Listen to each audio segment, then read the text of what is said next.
All right, guys, what is going on today? We're going to be taking a look at iOS 16. Super excited for this. There are a ton of new features here in this update. I don't think we're going to cover all of them in this video, but we're going to certainly try. I have no idea how long this video is even about to be, but we're going to try to go over everything we possibly can about iOS 16 here on my iPhone 13 Pro.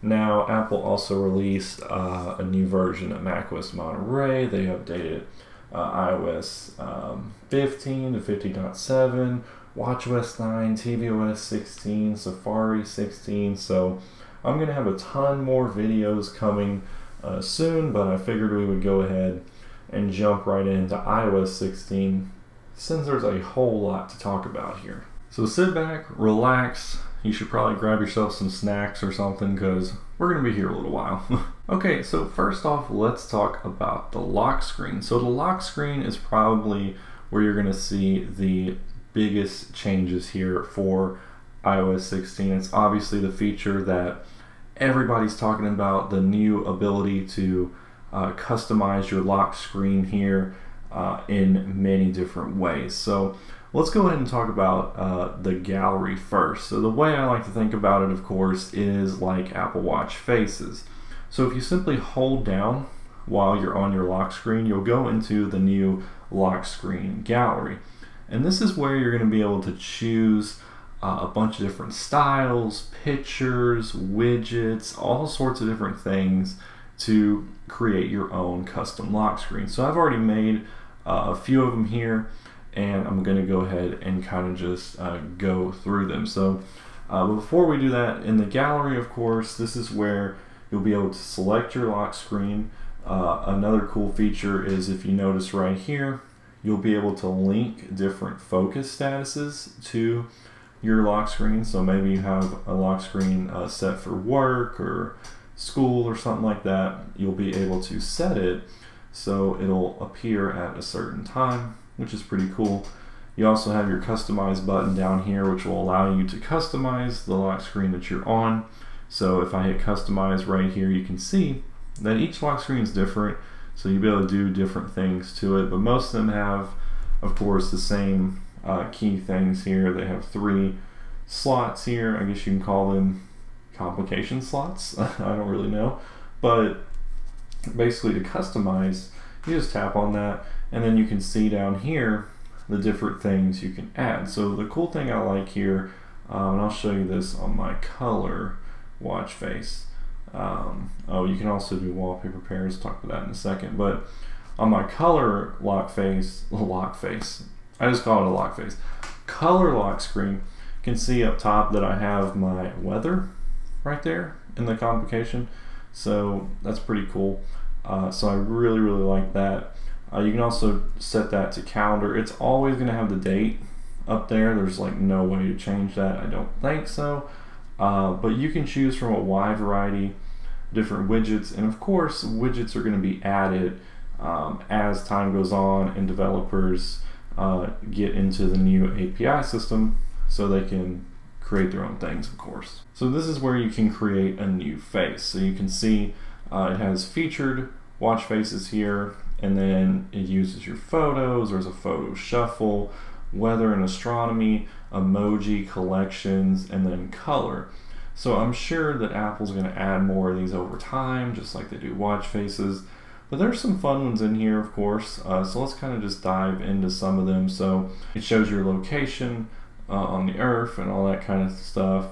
The weather one is really cool. I really like weather. It shows you live weather conditions. So it's obviously 8:42 at night and clear, so you would see that. But if it was raining or something like that, you would even see that appear right there on the background. Color is a nice, simple look that you can do here. And it's just a really nice, simple one that I like. Collections, this is kind of like Apple's different wallpapers they have. So this is one of the wallpapers, of course. And here's another feature you notice on certain photos and different pictures that you can use here. It will do kind of like a multi-layer effect. So you can basically hide or have the time kind of appear behind the photo, or vice versa. You could have the time appear in front of a photo. What's really cool is if you have a photo, and it doesn't even have to be like a portrait photo, but if it was a photo, I believe, maybe I can pick like one of these. Okay, so here's my dog back in the day, but you can see how the time appears behind his head, and that's not even a portrait photo. I mean, it's really cool how it does that effect right there. So that's pretty neat stuff. We got emojis, so you can get a little crazy with your emojis going on, and then we have the Unity face right there as well. There's also a photo shuffle one, so shuffles through your photos throughout the day. Weather and astronomy, like I said, self-explanatory. So yeah, you have a lot of different faces to choose from, and that's just really, really cool. Let's talk about widgets. So widgets are obviously a new feature here. We'll just do a black background on this one so you can see what I'm doing. But widgets on your lock screen, so this is really cool. Like I said, you can customize those too. If we tap on widgets, we'll find different sized widgets. So you can see, for example, weather, a little bit larger weather there. There's also a smaller one down here that you can use too. But you can kind of mix and match, you know, if you want like one big widget, a couple smaller widgets, or if you want all small widgets, then you can obviously have 4 widgets across your lock screen there, which is pretty cool. If you do the larger ones, then obviously you can only fit 2 of those, just like that. But it's really going to be a lot of customization, and it's going to be cool to see what apps are going to be able to be used in there. I know Google already has, literally a search bar that you can put here on there. So that's really, really cool. Personally, though, I haven't used widgets too much on my lock screens. I'm more of like a simple kind of look person. So, like for example, this one has widgets on it. They're really hard to see though, so that's kind of an issue.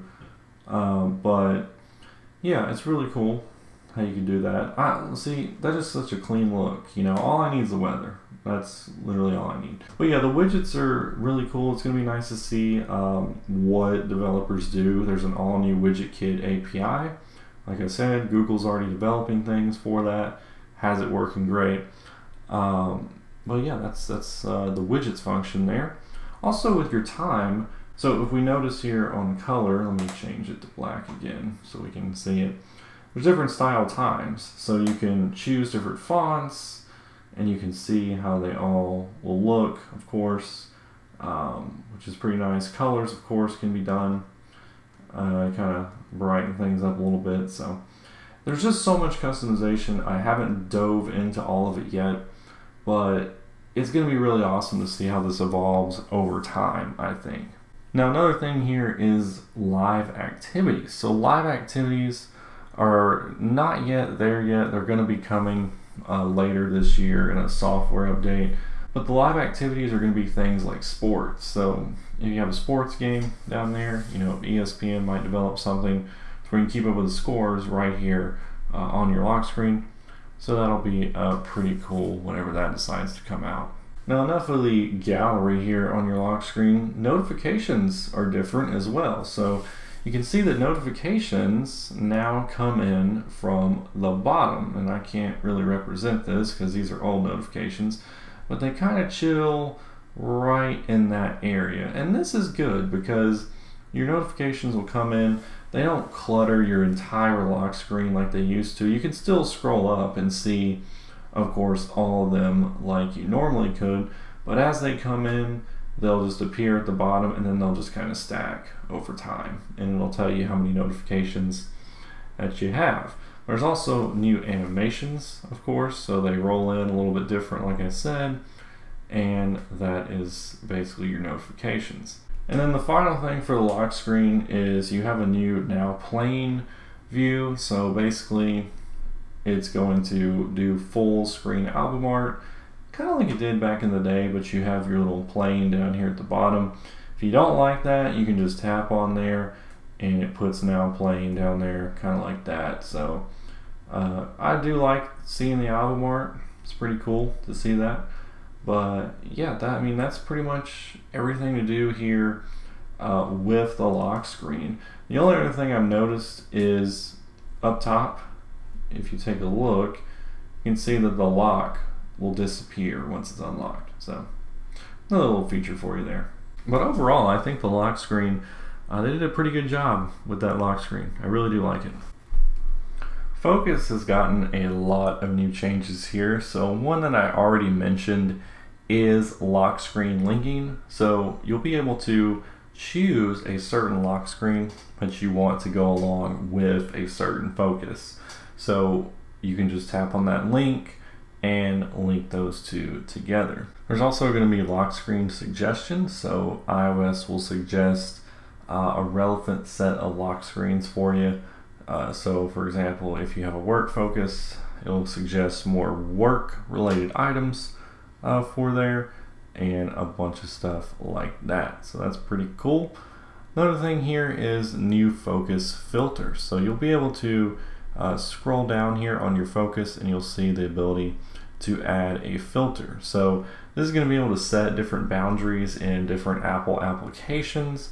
So for example, you could choose certain tab groups to show up in Safari when you're in a certain focus, right? Or you can choose certain message conversations or different things like that. So it's going to be much better, of course, instead of just allowing certain people in, because if you have just email threads for work, well, you only want those to show up during your work focus. So that's pretty cool, but you can now set different filters there in your focus status. And those filters, by the way, are going to have an API that comes out later this year, so developers will be able to create their own different things for that API system there.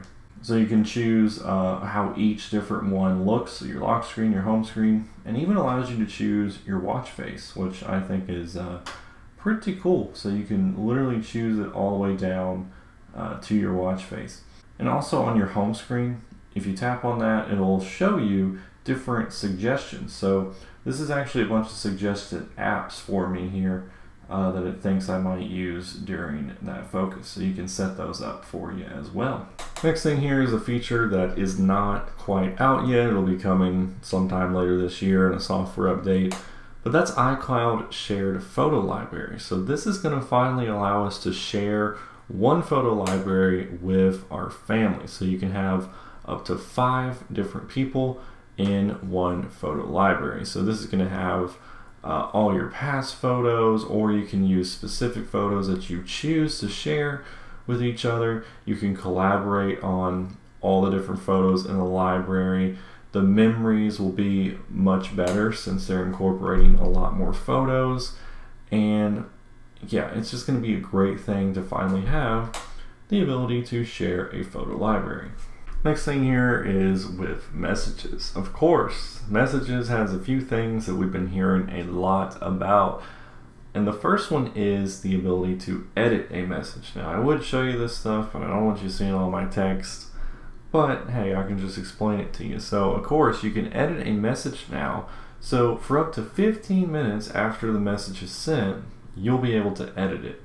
And the only thing about that is the recipient will be able to see the edits that were made. So don't think you can be, secretive about what you messed up on, because everybody's going to be seeing your mistake. So it is cool that you can edit it, but people can see what you changed.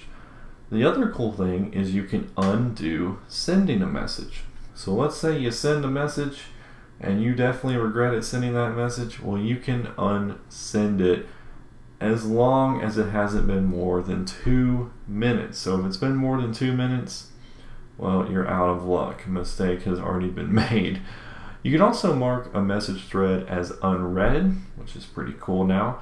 You can even recover recently deleted messages. So if you delete a message thread and you decide that you want it back, well, you're now going to have a recently deleted folder, just like you do in Photos, that'll allow you to recover those messages. Share Play is now going to be available via messages as well. And another cool thing is collaboration invitations will be able to be sent. So if you're working on something like a document spreadsheet or something in files, numbers, pages, those kind of apps like that, you'll be able to share invites to collaborate on documents in the Messages app, and you'll also get updates on the project that you're working on. So if you use Messages for work, kind of like Slack or something like that, well, you can do that now. Also, if you have a dual SIM in your phone, you'll be able to filter the conversations based on each SIM. So if you have a lot of text and you have 2 SIM cards, well, you'll be able to see where those messages are coming from on which phone number. Speaking of message-related apps, the Mail app has a lot of new features as well, some pretty helpful things that you can have in there.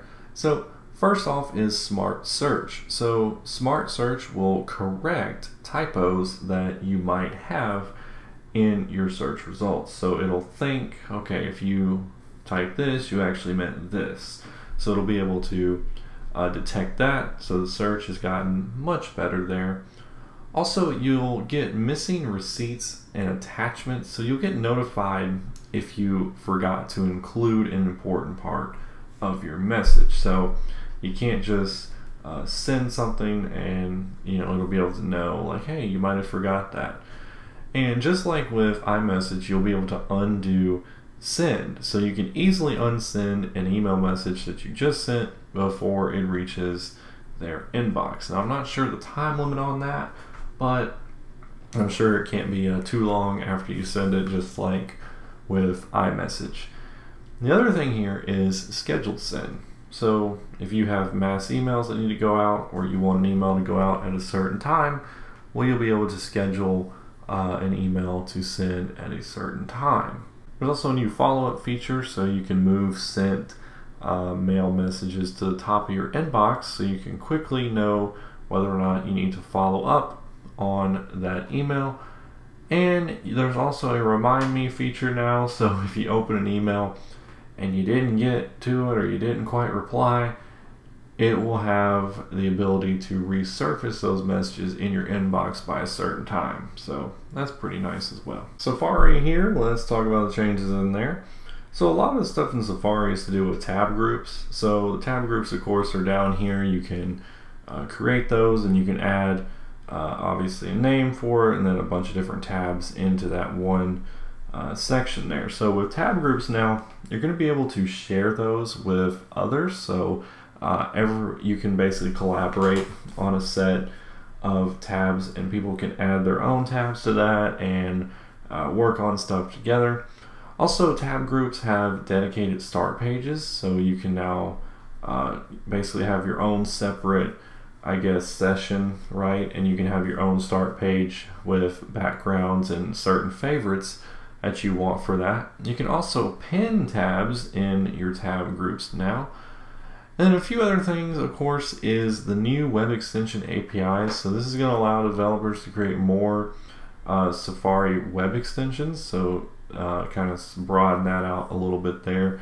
Extensions are also going to be able to sync with your other devices. So if you use Safari on all your devices and you install an extension on your phone, it will automatically install that on your Mac as well. So that is pretty cool to see, kind of like how Chrome does it, of course.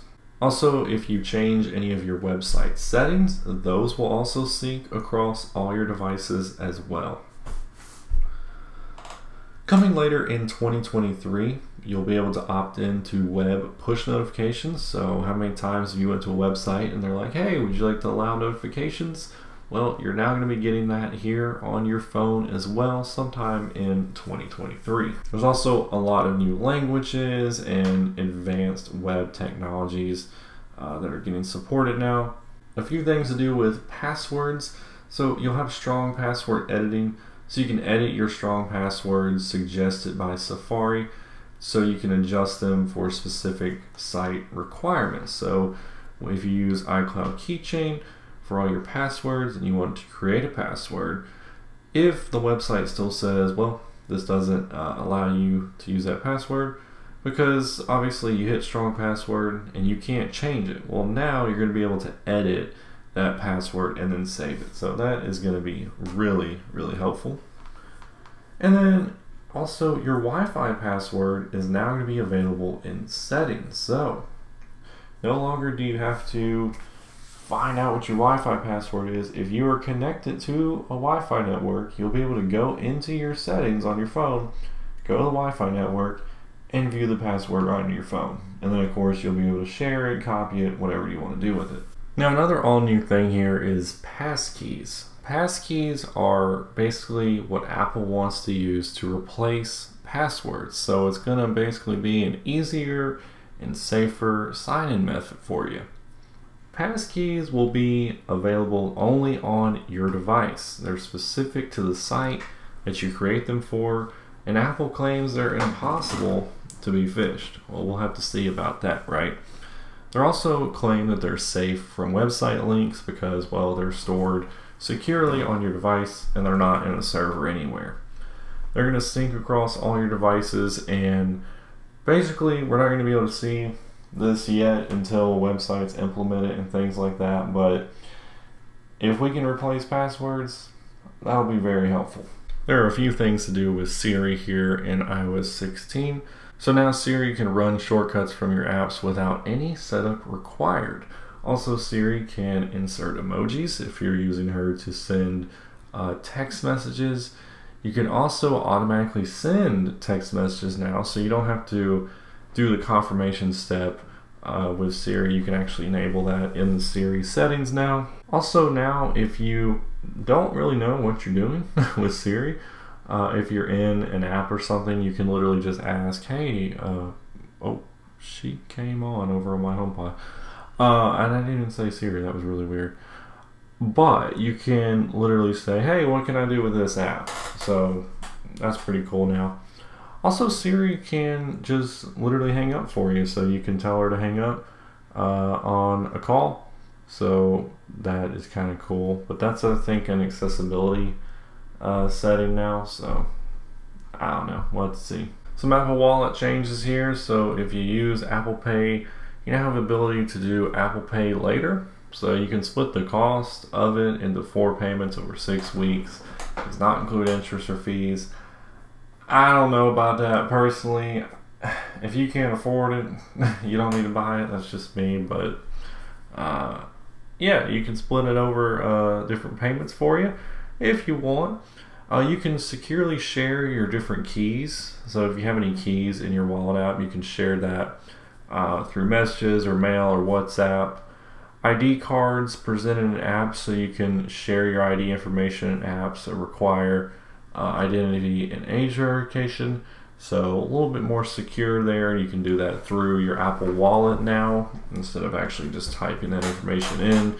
And it only gives them the information, of course, that you want them to have. If you use Apple Cash or the Apple Card, there's a new Apple Payments request in there, so you can easily manage that.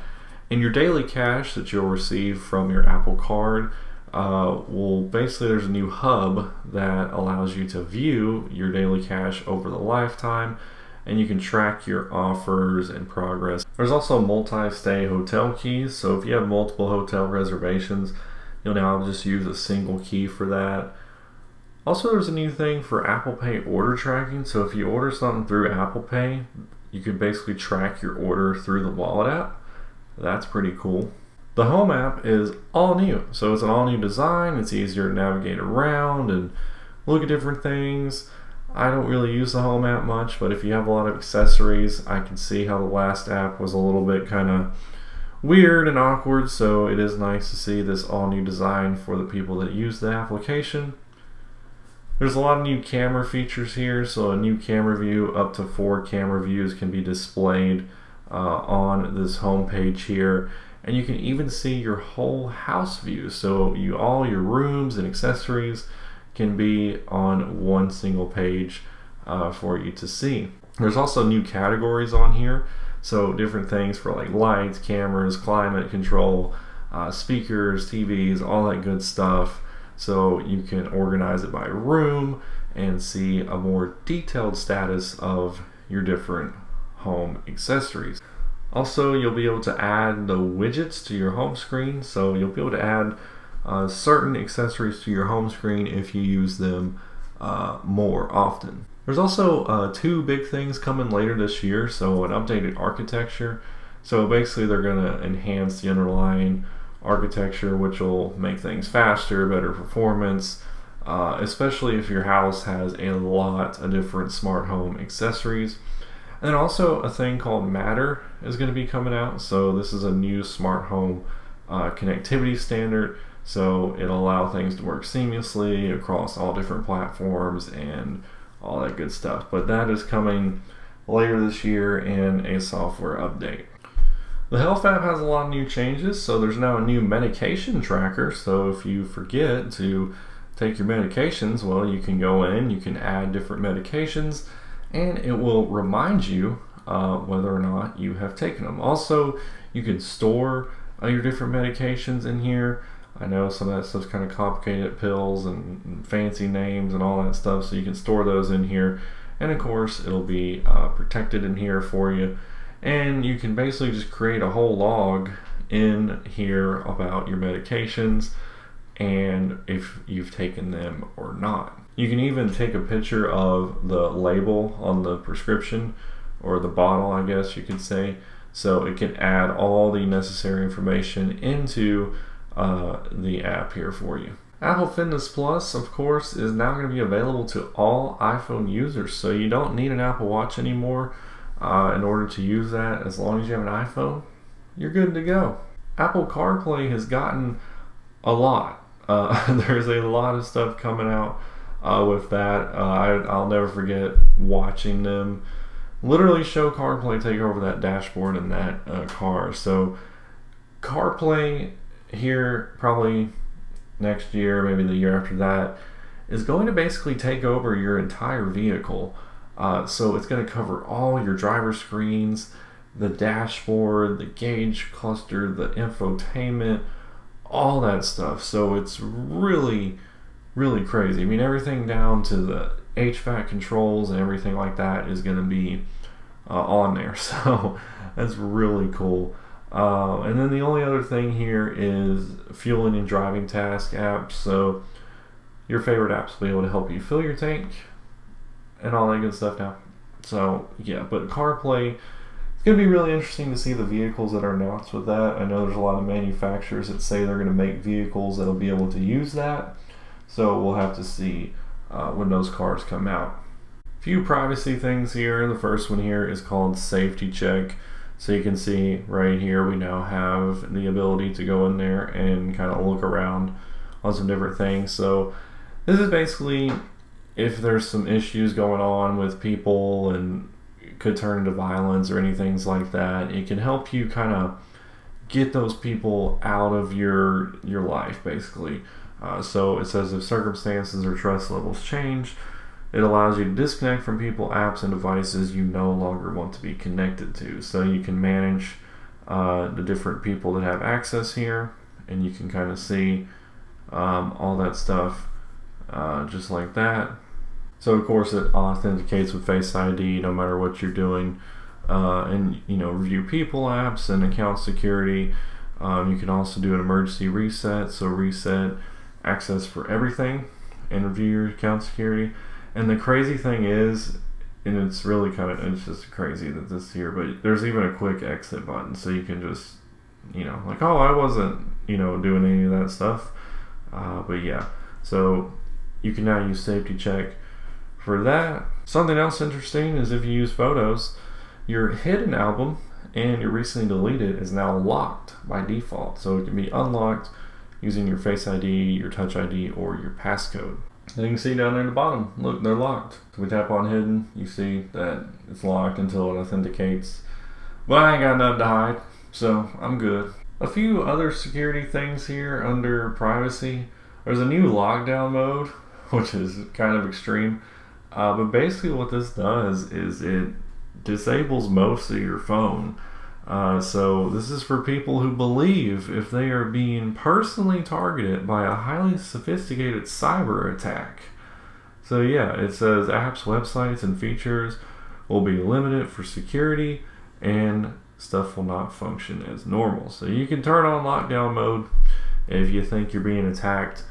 Also, rapid security response, which is a fancy word for we're automatically going to apply software updates, especially security ones, so those can be patched as quickly as possible. And also something, I don't know why we need this, but Face ID now works in landscape. Yeah. There are a lot of new accessibility features here. So first one is Apple Watch mirroring, so you can basically fully control your Apple Watch from your iPhone and use switch control. There's a detection mode and magnifier. There's door detection and magnifier. I mentioned earlier you can use Siri to hang up calls. There's live captions, voice controlled hang up calls, new languages, just all sorts of new accessibility things have been added. Now the rest of these features, guys, I told you, there ain't no way I can get all these. I'm just going to kind of hit the highlights on some of the more notable ones here. So first one is app clips.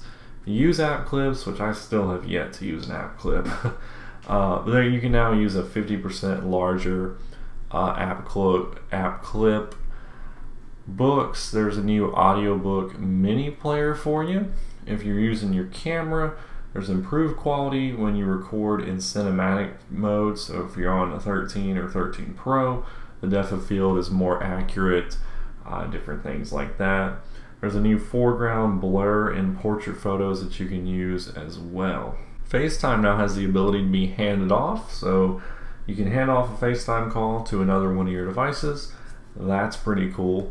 Another thing coming later this year is something called Freeform. So there's a Freeform canvas, so you can diagram new projects and all that good stuff.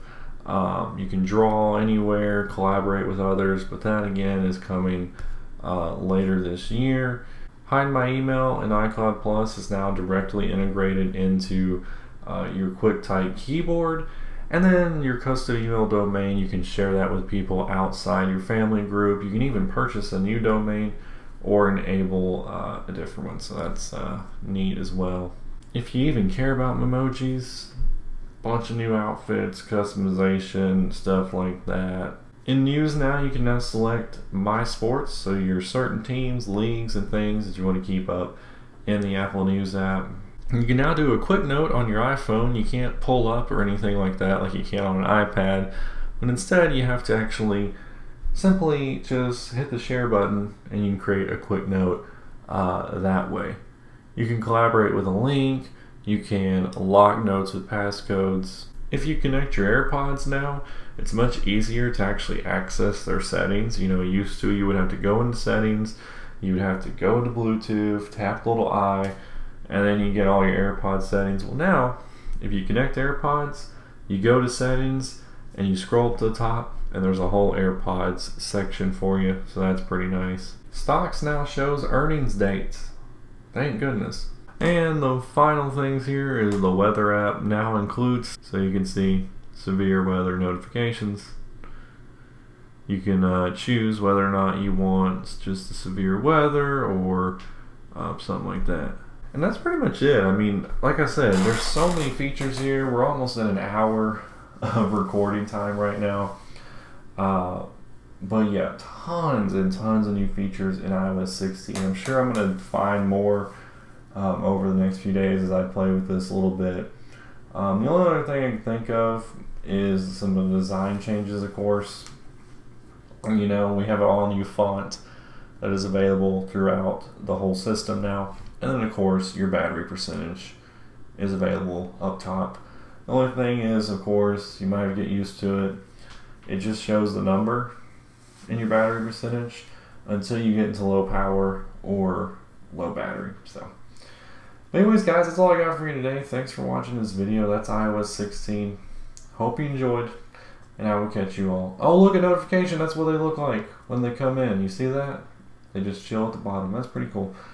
Anyways, guys, thanks for watching as always. Be sure to like the video and stay tuned for more software update videos. And I will catch you all in the next one.